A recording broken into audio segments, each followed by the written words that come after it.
A graça e a paz do Senhor Jesus. Louvado e engrandecido seja o nome desse Deus de maravilha, desse Deus que faz o impossível acontecer.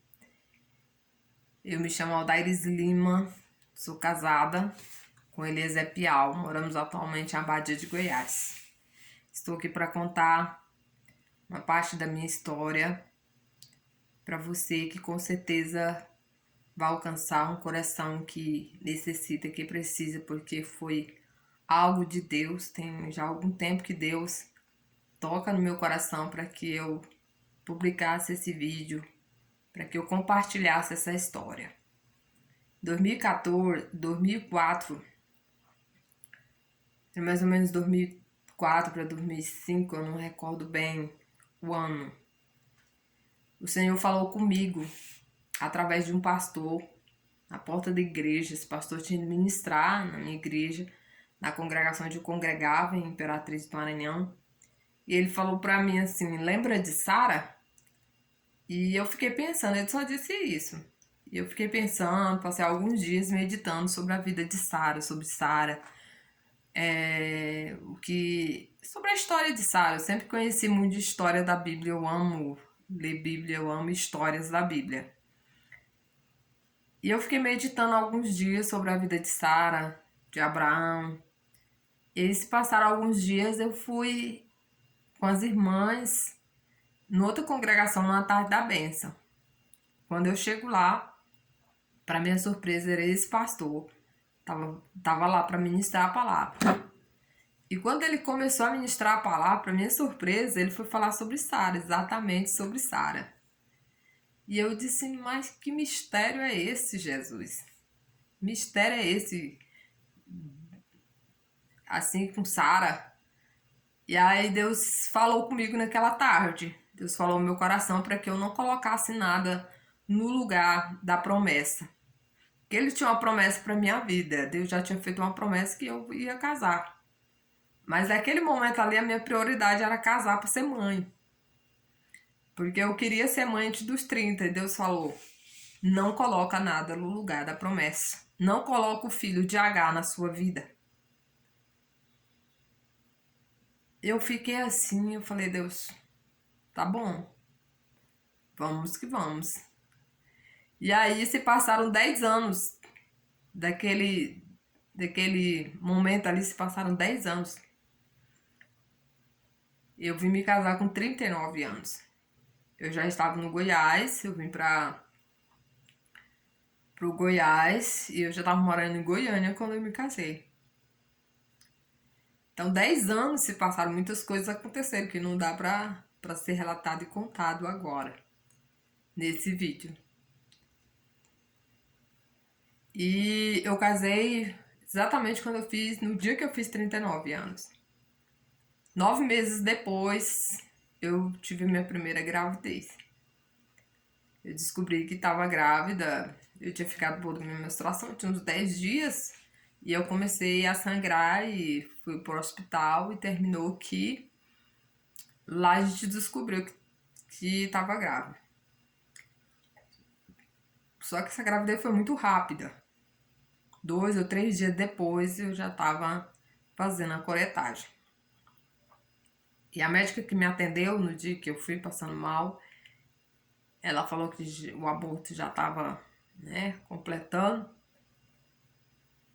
E ainda chegou a fazer ultrassom, só que ficou algo muito indefinido, porque estava sangrando já e tal, ficou algo muito indefinido. Eles conseguiam ver o saco gestacional, mas não conseguia ver nada, não tinha batimento, não tinha nada.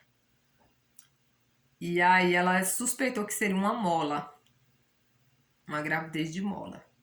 E ela me encaminhou pro HC, eu fui pro HC. E lá no HC foi que foi feita a coretagem, eles coletaram o material e fizeram a biópsia. Mas graças a Deus não era gravidez de mola. Mas eu fiquei sabendo de muitas histórias de mulheres que tiveram gravidez de mola e que depois tiveram gravidez normais, porque tem que esperar um tempo determinado para tentar uma segunda gravidez, né? E outras que tiveram gravidez normais tiveram gravidez de mola. Tinha até uma adolescente lá que ela tava fazendo o acompanhamento, né? E ela tinha tido uma gravidez de mola. Também tinha uma mulher que tinha vindo de outro estado, o estado do Pará. Só que a mola ficou muito tempo no útero dela e ela já estava fazendo quimioterapia. Eu fiquei conhecendo as histórias dessas mulheres, foi algo assim que me ensinou muito.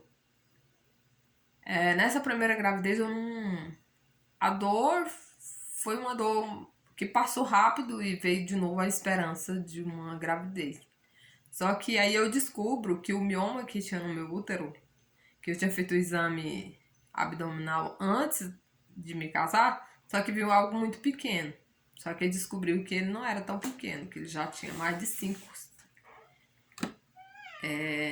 mm que fala centímetros, não sei. E aí descobriu que esse mioma já estava um pouquinho grande. Eu procurei três médicos, foi uma médica, um outro médico e outra médica, para fazer essa cirurgia, para tirar esse mioma. A primeira médica falou que havia uma possibilidade de eu tomar uma injeção, não sei que injeção era essa, ela disse, só que essa injeção tinha uns efeitos colaterais meio bruto. Eu não tomei essa injeção, o outro médico eu não voltei lá, eu fiz até o orçamento e tudo, mas não voltei porque era tipo assim, meu esposo falar, você tem que tirar isso, você tem que... Mas o meu coração não pedia pra me tirar. Meu coração sangrava em pensar nisso, eu sofria muito, muito mesmo. Só eu e Deus sabiam o quanto aquilo doía na minha alma.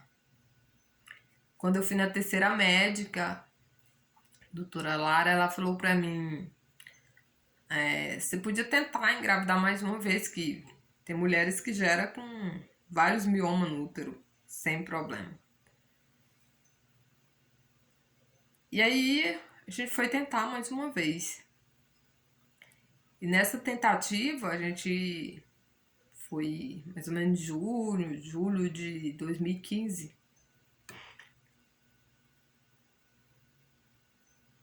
E a gente descobriu que tá. Descobri, né? Eu fiz o teste, o beta, deu positivo. Talvez toda aquela esperança, toda aquela alegria, a esperança. Agora é a hora. Vai acontecer, vai dar certo. É o momento de Deus. E aí a gente ficou esperançoso e tudo. Eu fiz. Ela passou um remédio, um negócio lá que colocava pra segurar e tudo. E naquela esperança, naquela expectativa. Só que eu comecei a fazer o pré-natal no postinho, consultei também com o médico do postinho. Comecei o pré-natal, fiz os exames. Como é que fala? O teste, né, da mamãe, fiz todos os exames. Tomei algumas vacinas ainda. Fiz todo o acompanhamento, tava fazendo. Aí o médico tinha passado uma ultrassom e eu não fiz essa ultrassom logo. Eu deveria ter pago a ultrassom, mas não fiz. Esperei aqui ia sair pelo SUS mesmo. Já tinha marcado, esperei aqui ia sair pelo SUS. Quando eu fui, no dia que eu fui fazer essa ultrassom, eu já saí de lá já arrasada, porque o médico ele é horrível. E aí ele não falou nada, o médico não disse nada, não falou nada. Só entregou o resultado, pronto, aquele médico assim que não fala. E aí eu vim embora, eu já vim naquela. Porque, tipo assim, já ia fazer 12 semanas. Então, tinha que ter alguma coisa bem precisa no exame, não tinha nada. Eu vim pra casa. Já com aquela coisa, com aquela sensação no meu coração. E aí eu já comecei a passar mal, já comecei a sangrar. E aí terminou que nós fomos pro hospital. Chego lá, eles passaram a ultrassom de novo. Eu voltei lá no outro dia pra fazer essa ultrassom e receber o resultado. E nesse dia que eu fui pra receber o resultado da ultrassom, tinha que passar pela triagem de novo, né? Porque era emergência. Aí quando eu fui na triagem, a menina já falou assim, parece que já é um aborto incompleto. Quando ela falou isso, minha alma sangrou. Eu voltei, minha irmã tava sentada lá atrás, eu não voltei lá pra perto da minha irmã, eu sentei na frente, fiquei esperando o médico me chamar, mas a lágrima não continha a lágrima. A lágrima descia assim. Eu não sou muito de chorar na frente dos outros, a não ser quando eu estou cheia do poder, da glória de Deus, do mover de Deus. Aí eu choro na frente de qualquer um, mas quando é a dor da minha alma, eu não choro na presença de pessoas, é muito difícil. Só se for algo assim mesmo que eu não tenho como controlar, mas aquilo que dá pra me controlar, pra mim respirar fundo, pra mim engolir, eu engulo até o máximo que eu posso. E aí eu voltei, sentei, e a lágrima descia. Aí o médico me chamou e eu fui. Quando eu cheguei lá diante do médico, eu não aguentei não. A lágrima, eu chorei. Aí ele falou assim, por que você tá chorando? Vai dar tudo certo, tá tudo certo. Eu sabia que não tava tudo certo. Aí ele me entregou o exame, falou que era pra ficar de repouso, sei o quê, mandou pra casa. Aí eu vim pra casa. Eu não sei se no mesmo dia a gente voltou à noite. Acho que foi no mesmo dia, porque a coretagem foi feita à noite. Geralmente, todas as coretagens que eu fiz foi à noite. E aí, eu fui com meu esposo de novo pro hospital. Aí chegou lá, a médica já falou que já estava completado, né, o aborto. E que ela ia me internar para fazer coretagem. Aí meu esposo ficou assim, olhando pra ela assim, como assim? Ela falou assim, não, não tem mais nada aí não. Aí ele ficou assim chocado, né? Porque era a segunda e a gente tinha criado muita expectativa, tá aquela coisa, né? Mas aí fiz a coretagem, tudo. Eu já tinha chorado antes, muito em casa. Então eu não tava mais tão emotiva, porque eu já tinha chorado muito antes. Desde que da hora que o médico tinha falado pra mim, que a moça tinha falado pra mim que já era um aborto incompleto, que eu ainda voltei pra casa e depois eu retornei, eu já tinha chorado muito quando eu cheguei em casa. Então, eu já tinha chorado o suficiente, porque eu sou assim. Deus fala, quando Deus, eu vou pra diante do Senhor assim, aí eu choro, choro, choro. Quando eu saio dali, eu levanto do pó e da cinza e Deus faz algo assim sobrenatural na minha vida. Então eu já fiz a coretagem, boa. Aí no outro dia eu tive alta, no outro dia cedo, já vim pra casa. E aí continuamos a vida. No mesmo ano, a gente mudou 3 vezes. No mesmo ano de casa. Aí foi quando a gente veio pra Abadia. No mês de novembro desse mesmo ano. A gente tinha mudado pra uma casa perto do trabalho do meu esposo. Depois a gente voltou de novo pro Parque Amazonas, onde a gente morava. Depois a gente veio pra Abadia. A gente mudou 3 vezes no mesmo ano. Aí quando nós chegamos a Abadia no final do ano, aí eu continuava, né, o tratamento no HC de algumas outras coisas que eu já tava fazendo tratamento, que isso já é outra história, né? Que eu já fazia acompanhamento lá no HC. E aí eu tentei, na reprodução humana da HC, uma vaga. E aí eu esperei essa vaga, se eu não me engano, eu esperei ela 1 ano. Quando foi em janeiro de 2017, a vaga saiu.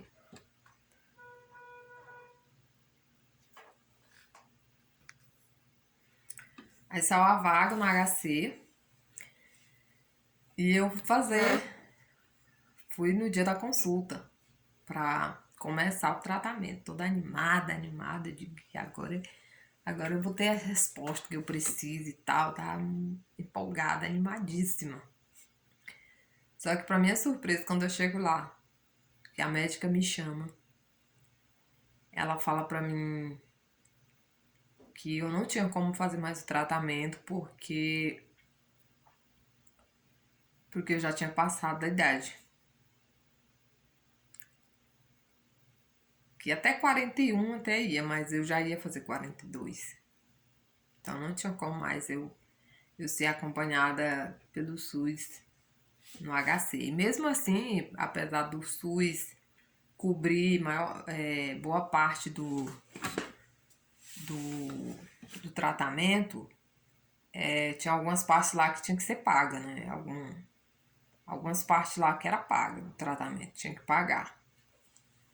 Mas quando você tem um sonho que é alcançar ele, você corre atrás, né? Você quer realizar aquilo ali. E quando ela me falou aquilo, eu saí dali arrasada, destruída. Como se todo meu castelinhozinho que eu tinha construído tivesse desmoronado. Tava todo destruído, acabado. E eu saí dali assim com uma faca assim, enfiada no meu punhal. Assim, eu olhei assim para aquela recepção, aquele tanto de gente naquela recepção. Meu coração assim, doído. Tava doendo. Eu desci as escadas, tinha umas escadas. Assim, eu fui descendo as escadas, aí eu não aguentei não. Aí começou a escorrer a lágrima no meu olho, eu tentando respirar fundo, tentando colocar o choro pra dentro e nada. E aí eu vim, Senhor, parei assim, eu disse, Senhor, porque o Senhor me trouxe até aqui. Eu vim até aqui para ouvir isso. E eu chorei, chorei. Não acredito, Senhor, que eu vim até aqui para ouvir isso. Porque nesse momento assim parece que a gente não vê nada. Parece que a gente fica meio desorientado. E aí eu vim embora para casa, meio frustrada, decepcionada, nem comentei muito sobre o assunto com ninguém. Fiquei na minha, calada. E aí quando foi em fevereiro do mesmo ano, eu fiz o exame de novo de beta e eu tava grávida.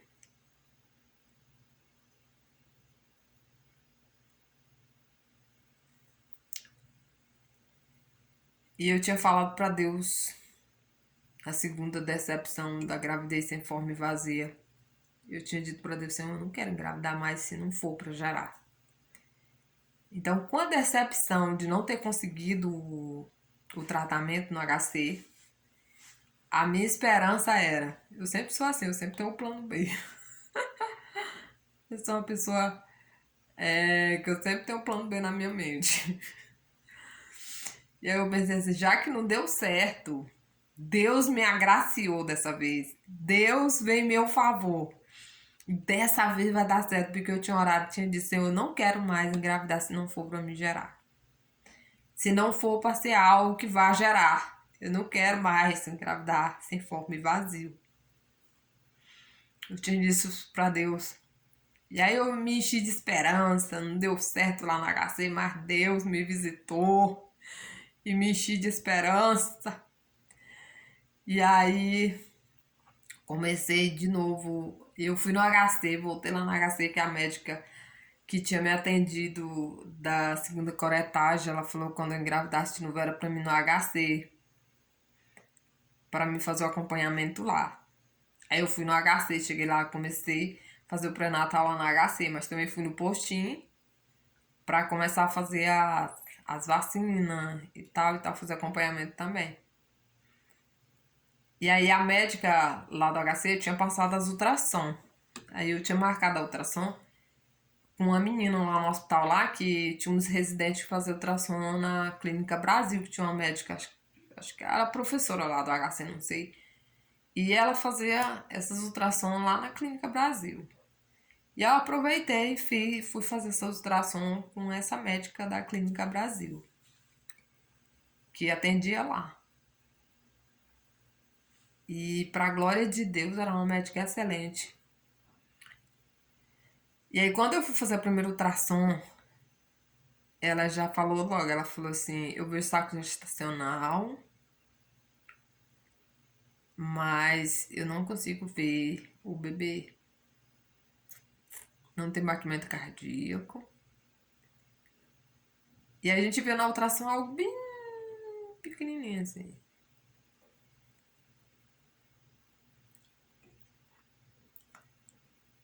Aí eu já fiquei pensando. Ela falando lá pros alunos, fala de modo meio que científico, aí eu entendi que não tinha nada lá. E aí quando eu saí da sala, eu fui no banheiro. Quando eu fui no banheiro, Lá eu chorei. Eu disse, Senhor, mais uma sinforme vazia. Eu chorei. Depois eu engoli o choro. Limpei meu rosto e vim embora.